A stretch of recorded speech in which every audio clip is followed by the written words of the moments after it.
Hello everyone, কেমন আছেন সবাই? সবাই ভালো আছেন তো? আশা করব সবাই খুব ভালো আছেন। আর আমরাও কিন্তু বেশ আছি। আমার চ্যানেলের নতুন একটা ব্লগে আপনাদের সবাইকে স্বাগত জানিয়ে আজকের ভিডিওটি শুরু করছি। তো যেদিনটার ব্লগ আপনাদের সঙ্গে শেয়ার করছি দিনটি ছিল ১৩ই জুন, আর সময় তখন দুপুর ২:৩০। লাঞ্চ আমাদের হয়ে গেছে, আর ভাবলাম এখন থেকেই তাহলে ব্লগটা শুরু করা যাক। পার্সেল একটা এসছে, তো সেটা নিতে নিতেই ব্লগটা শুরু করলাম। কাল মানে আগামীকাল ১৪ই জুন বাড়িতে আছে একটা বড় দিন। অনেকজন বন্ধুবান্ধবদেরকে নিমন্ত্রণ করেছি। অনেকজন মানে ওই ৮-৯ জন। আমাদের গ্রুপের যারা তাদেরকে ইনভাইট করেছি। তো কালকের জন্য বেশ কিছু জিনিস অর্ডার করেছিলাম, তো আজকে এসে পৌঁছালো। তো দেখেই নিশ্চয়ই বুঝতে পারছেন আমার হাতের জিনিসগুলো দেখে যে কী হতে চলেছে। আপনারা তো সবাই জানেন বিদেশে জেন্ডার রিভিল একটা বেশ ঘটা করে করা হয়। তো আমি যখন প্রেগনেন্ট জানতে পেরেছিল আমার বন্ধুবান্ধবরা, তখন থেকেই ওরা আমাকে জ্বালাতন করে দিচ্ছিল যে তুমি তো জানো কি আছে বেবি, তো বলো আমাদের। কিন্তু আমি তখন বলিনি, বলছিলাম পরে বলবো। তো ওরা আমাদের কাছে পরে বলেছিল জেন্ডার রিভিল পার্টি দিতে হবে। তো এখন আমার প্রেগনেন্সি 8 মান্থসের ওই লাস্টের দিকেই চলছে। তো আমি ভাবলাম এখনই এই পার্টিটা দেওয়া যাক, এর পরে পরে তো আমি আরও হাঁপিয়ে পড়বো, তো তখন আর পেরে উঠবো না। তো সেই জন্যই আমি ওই বেশ কিছু জিনিস অর্ডার করেছিলাম, সেগুলো তো এসছে। আর ভাবলাম কালকে যেহেতু সবাই মিলে একসঙ্গে ফটো শ্যুট করব, তো কিছু আমি প্রপস টাইপের রেডি করছি। এখানে আর কিছুই নয়, ব্লু আর পিঙ্ক কালারের কাগজের উপর আমি বয় গার্ল লিখে একটা স্টিকের মধ্যে চিটিয়ে দেবো ওটাকে। দিয়ে কালকে সব বন্ধুবান্ধবদের যা মনে হবে যে বেবি কী হতে পারে, বেবি বয় না বেবি গার্ল, তো সেই অনুযায়ী হাতে নিয়ে আমরা সবাই মিলে একটু ফটো তুলব। তো এই সব করছিলাম। দুপুরবেলা যেহেতু ভাত খাওয়া হয়ে গেছে, আর আজকেই না আমি ভেবে রেখেছি টুকটাক কিছু রান্নাবান্নাও করে রাখবো। কারণ আমি তো সকালবেলাটা বেশ একটু দুর্বলই থাকি, প্রেশার ফল করে যায় একসঙ্গে, একটানা দাঁড়িয়ে থাকতে পারি না। তো বিকেলের দিকটায় ভালো থাকি।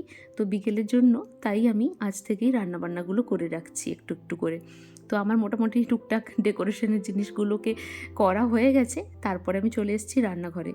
জানেন তো, আজ আবার স্নান করা হয়নি। শ্যাম্পু করবো ভেবেছিলাম, সকাল থেকে ওয়েদারটা খুবই খারাপ ছিল, আর নানান কাজের মাঝখানে করা হয়নি। তো ভাবলাম যে একদম এই রান্নাবান্নাগুলো টুকটাক কমপ্লিট করে বিকেলের দিকে স্নানটা সেরে নেব। তো কালকে ছোলার ডাল বানাবো, ওই ডাল ফ্রাই টাইপের, একটু রিচ করে বানানো হবে। সেই জন্য আগে প্রথমে ছোলার ডালটাকে সেদ্ধ বসিয়ে দিচ্ছি।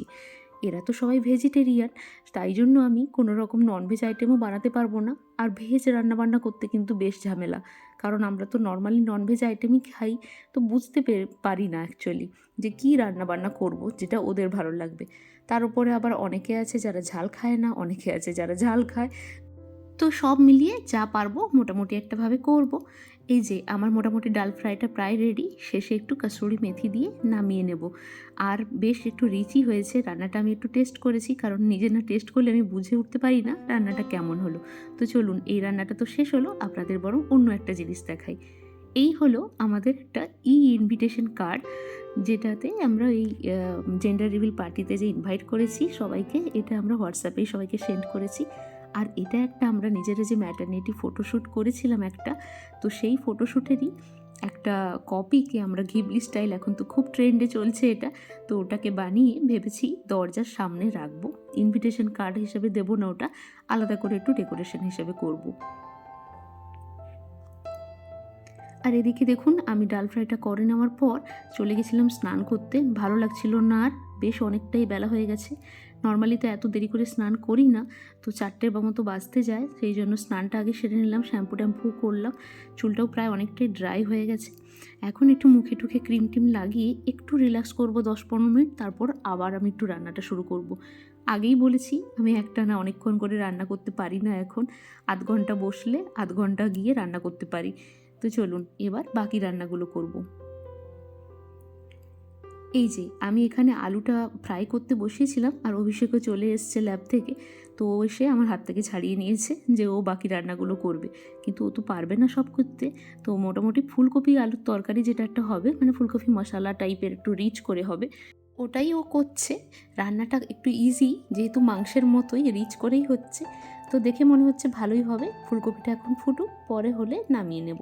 আর এদিকে আমি ভাবছি কালকে স্টার্টার হিসাবে এরা যেহেতু ভেজ খায়, তো একটু ভেজিটেবল চপ বানানো যাক। তো আজকে আমি মোটামুটি প্রিপারেশনগুলো করে রেখে দেবো, কালকে আমি গরম গরম এটা ফ্রাই করব। তবে জীবনে প্রথমবার এই ভেজিটেবল চপ বানাচ্ছি, এর আগে কোনো দিনই বানাইনি, জানি না কেমন হবে। আমি এদিকে রান্নাবান্নাগুলো করছি আর অভিষেককে কাজের দায়িত্ব দিয়েছি বাড়ি ঘরদোরগুলোকে একদম ক্লিন করে ভ্যাকিউম করে দিতে, যাতে কালকে সকালে উঠে এইসবের ঝামেলা না পোহাতে হয়। যদিও রান্নাবান্না কমপ্লিট হওয়ার পরে আরেকবার চালাতে হবে, তবু যতটা পারা যায় করে রাখলেই সুবিধে। আর আমি কালকে ডেজার্ট হিসাবে ভেবেছি একটু ব্রেড কাস্টার্ড বানাবো। সেই জন্য আমি এই ব্রেডগুলোকে কেটে নিয়ে ছোট ছোট করে টুকরো করে নেব, আর তারপরে এই কাস্টার্ডগুলো দিয়ে দুধের মধ্যে ওর উপর ঢেলে দেবো। এটাও কিন্তু আমি প্রথমবার বানাচ্ছি।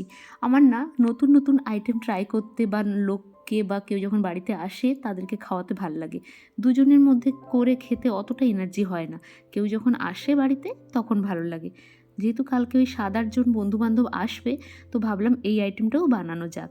এটা তো একটু ফ্রিজে থেকে ঠান্ডা হলেই ভালো লাগবে, সেই জন্য আমি এটা আজকেই বানিয়ে রাখছি। আর ডেজার্ট যেহেতু যত ঠান্ডা হবে তত খেতে ভালো লাগবে। এই যে আমার রেডি। এই যে আমার কাস্টার্ড রেডি হয়ে গেছে, এটাও প্রথমবার বানালাম আজকে, জানি না কেমন হবে, দেখা যাক। দেখে তো সুন্দর লাগছে, মনে হচ্ছে ভালোই হবে। আর আজকে তো অনেকগুলোই রান্না হয়ে গেল মোটামুটি, বাকি আর যা যা আছে সেগুলো কালকে হবে। আমি এবার একটু রিল্যাক্স করবো, আর পাচ্ছি না, এবার একটু বসতেই হবে। তো কাল আর ব্লগটা কন্টিনিউ করিনি, আজকে হচ্ছে নেক্সট ডে মর্নিং, মানে 14ই June, the big day morning. তো এখন ঘড়িতে বাজে 7টা। অভিষেক কিন্তু উঠে গেছে আমার থেকে প্রায় ওই 20 মিনিট বা আধ ঘন্টা আগে। আর দেখছি রান্নাঘরে কুটুর কুটুর করে আওয়াজ হচ্ছে। দেখলাম বেশ কয়েকটা জিনিস রেডি করেও রেখে দিয়েছে, যাতে আমার উঠে একটু পরিশ্রম কম হয়। সুন্দর করে দেখলাম এখানে স্যালাডকে কেটে একদম সুন্দর করে ফ্রেশ কাগজ দিয়ে মুড়ে টুড়ে রেখে দিয়েছে। ময়দাও এখানে মেখে রেখে দিয়েছে। ওরা যেহেতু রাইস অতটা বেশি পছন্দ করে না, রাইসের আইটেম থাকলেও তার সঙ্গে একটু লুচি বানাবো। আর পনিরকে কেটেও জলে দিয়ে দিয়েছে। এদিকে ও বসে গেছে ওর কাজ নিয়ে। কাল তো এগুলো করা হয়নি, ডেকোরেশন আইটেমগুলো এসছিল, কিন্তু যেমন পড়েছিল তেমনই রেখে দিয়েছিলাম। তো আজকে ওই বক্স টক্সগুলো সব রেডি করবে আর ডেকোরেশনগুলোও কমপ্লিট করবে। আমি বাকি যা যা রান্নাবান্নাগুলো আছে সেগুলো কমপ্লিট করব। কিন্তু এইসব করতে গিয়ে আর খুলতে গিয়ে মন খারাপ হয়ে গেল। এই যে বক্সগুলো, এগুলো 2টো সেট আমরা অর্ডার দিয়েছিলাম। যেহেতু অভিষেক আমাকে দেওয়ালে একদমই কিছু চেটাতে দেবে না বলেই দিয়েছিল, যা যা করার ডেকোরেশন আইটেম দিয়েই করতে বলেছিল, তো সেই জন্য আমি দুদিকে 2টো বক্সের অর্ডার দিয়েছিলাম। কিন্তু কালকে আর খুলেও দেখা হয়নি, আর এত দেরি করে অর্ডারটা এসছে। দেখলাম যে এইসব করতে করতে যে আমার ফেরত দেওয়ারও অপশন নেই, কারণ একটাই মাত্র এসছে বক্সের সেট। তো যাই হোক, একটু মন খারাপ নিয়ে অভিষেক ওদিকে সাজাচ্ছে আর আমিও বাকি রান্নাগুলো করছি। পনিরের একটা মালাই পনির বানিয়েছি, আর এদিকে ভেজিটেবল চপটাও ফ্রাই করছি। একটু তাড়াতাড়ি করছি কারণ ওদেরকে ডেকেছি 12টার মধ্যে। আজকে এইসব কাজ করতে করতে আমার বেশ একটু লেটই হয়ে যাচ্ছে। আর এদিকে আমি ফাইনালি লুচিটাও কমপ্লিট করছি। তো পরবর্তী ভিডিওতে আপনাদের সঙ্গে দেখা হবে ওরা আসার পর কিভাবে আমরা দিনটাকে সেলিব্রেট করছি আর না করছি। এই ছিল মোটামুটি আমাদের প্রস্তুতি, টুকটাক রান্না বান্না আর ডেকোরেশন নিয়ে। তো অভিষেক এখানে আমাকে বেলে দিচ্ছে আর আমি ফ্রাই করছি। তো চলুন আজকের ভিডিওটা এখানেই শেষ করছি। খুব তাড়াতাড়ি নেক্সট ভিডিওতে সেকেন্ড পার্ট নিয়ে দেখা হচ্ছে আপনাদের সঙ্গে। Bye bye.